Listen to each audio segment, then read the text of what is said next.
Smile on my face because Ali Walker is here. She has the title role in The Protector. She plays a divorced mother of two who's also a pretty tough LAPD homicide detective. Gloria, why is it that everybody can be wrong except for you? I can be wrong. But not about the wife? No. I buy the mistress, I buy the girlfriend, but not the wife. And certainly not with a confession. Van Stone is just sitting there taking whatever is handed to him. Moyers is dead. The one guy who can finger her is out of the way, so why does she confess, huh? Why say it's her if she's already gotten away with it? Makes no sense. You ready? We have your song. Yeah, my song. Do you know the song? Sing it. Ali Walk With Me. Ali Walk. By the Ravenettes. Thank you. Ali. Is that a real song? Listen to the lyrics. Ali Walk With Me. Isn't it beautiful? Thank you. It's written for you. Thank you, guys. I feel so loved here. I just love coming back. Us, the little people. Come on. It's just like, oh, good to see you. Oh, God, you smell so good. I do? And now, so pretty. there's another song we don't have it. Ali, sit with me, but here. Ali, sit with me. I'm sort of his memory keeper. He doesn't always remember, like, you know, because he has a million, you know, cute chicks in and out every day. Okay, and what I do you started mean? to say to him this morning, Only you. Ali Only is the me. one. And he's like, oh, no, Ali. Ali's the one. Thanks, you, Steve. I feel the same way about you. Well, thank Stop you it, so that much. My husband and kids, all about you. Later, when we all get together. They'll understand. They'll understand. Grandpa. They're already Yes, calling you Papa. Grandpa. She doesn't know when to stop, but she knows. She knows. Everybody else was like, and that oddly poor enough, guy. you He never like got a that. word in edgewise, and I was like, who? Yeah. All right, here are three different questions at once. Okay, go. Okay. First of all, congratulations Thank you. on the series. All right, thank you. Excellent casting, you and Tisha Oh, I Campbell. love Martin. Tisha. Those scenes together are the. Did you see it? Are you like, aren't they No, I great? didn't see it, but I heard it. Yeah, I did see it. I did see it. Okay. Yes, yes. Isn't she great? I mean, we She's had great. so She's much great. fun. It She's was like fun. instant chemistry with this girl. She was just like bobbity, bobbity, bobbity, bobbity. Yeah, she's just a great Did you get a word in? I got a lot of words in with Okay. Tisha. I mean, she and I kind of vie for each other, you know, but we have little breaks here and there. Look at that. Did you guys know each other before? How important is it? You're an actor. How important is it to really get along with the person outside of the scenes? It makes your whole job a whole lot easier. That's I mean, the the thing fun with Tisha is that we were just like, you know, we're both moms. We've both been doing this for a really long time. Yes. We just sort of showed up, and I was like, she was like, I want to get my nails done. You want to go? And I was like, great, we can go over the line. So we're having coffee and getting our nails done down the street from Raleigh Studios going, I don't get this whole part here. And we became instant friends. Love and it it. really shows. Didn't you I and think. Steve go out and get your nails done after you were on Steve last? and I had a Sure. mani-pedi, and then we got our hair done, but I didn't want to talk about that. Because Steve frosts, and I don't think he wants people to know that. And you Frosting tip. Did he a tip? little frosting tips. I did my hair, and then later we went for some waxing, but I don't know.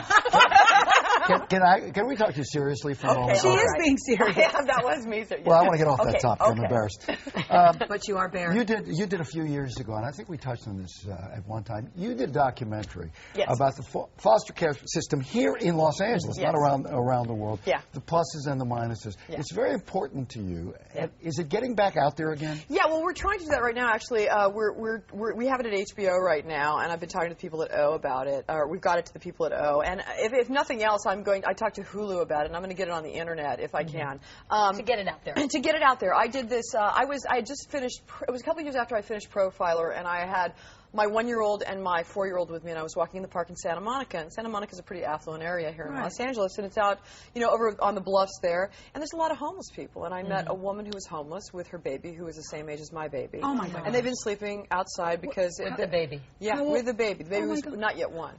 Yeah. Oh no. You know, paper wrapped around the feet. I mean, I was just like going, okay, where are we here? You know. So I took my kids home, came back, took them to a clinic, took them to a shelter, got them into a shelter, and then I called the Department of Children's and Family Services because that's what the people at the shelter told me to do because the mother was mentally ill, and you know, it was just really horrible. But you know, what are you going to do? So I call them. I find out they take the baby into foster care, and then I never found out what happened to the baby. So I have a friend of mine, Adam Davidson, who's a director. He does a lot of stuff for HBO, and I was telling him, and I said, I want to do this thing. I want to go see if I can find that baby.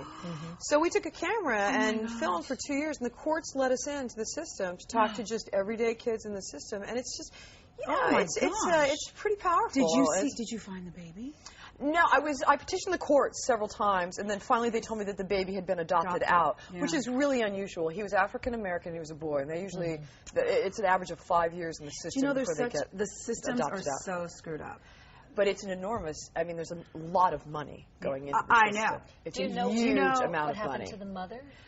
I saw the mother on the streets again, and that's when I started going, okay, wait a minute, what's happening? What happened? Even when they're in the shelter. And she didn't recognize me. She was kind of, not in good space. And I called and said, well, aren't you going to help the mom? What can we do for the mom? And it's very hard to give us a simple reaction, but you walk away with what impression of the overall system?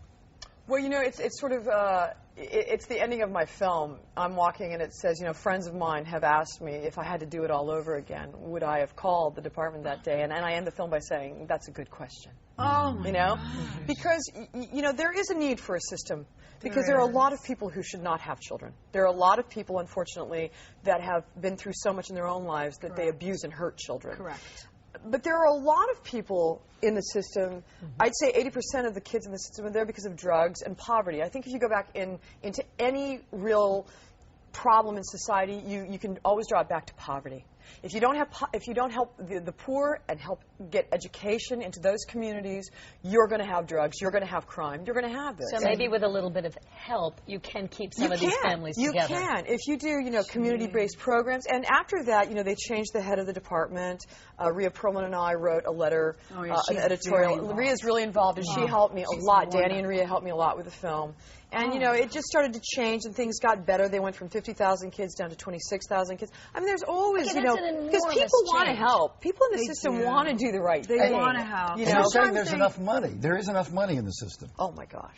You know what? Can I just share really quickly? My mother, when she put me up for adoption, she went back to get me 3 months later, and they said I had been adopted, and I was not. I was in foster care. Oh, yes. Yeah. So there are some big gaping holes in the system. My cousin is a foster parent, and she fought in court to get these two little girls who were twins of I don't know if they were twins. They were the children of a drug addict and had been abused. And she had worked with them for years to get them. They were hiding in the closet when she got little 2-year-olds. Hiding in the closet. She got them into a good space, and they took them back and gave them to the mother again. And then they took them and tried to give them back to her again. That's insanity. Because sometimes being a mother should not trump those things. Like, I don't care if you're biological. Or if you're not going to do that, you at least have to help the parents. You cannot leave them out there. It feels like there's no one there to protect the children. And sometimes it's a tough call. It's a very tough call. In that case, it's an easy call. No, that's an easy one. But well, listen, when children are being physically abused, like, we're getting music. What a bummer this show's turned out. I'm excited to see your movie. Yeah, but I'm going to have it out online, or we'll see what happens with HBO. Let us know, because I want to promote it, and I want to Thank you so much. I really appreciate it. The Protector airs Sunday night at 10 o'clock. That fun show with The Protector's really fun with Tisha. Watch it. It's breezy, it's light, it's a little gritty. You mentioned it. You weren't there? I'm sorry. I asked you one simple question. It's a passion project. What do you think?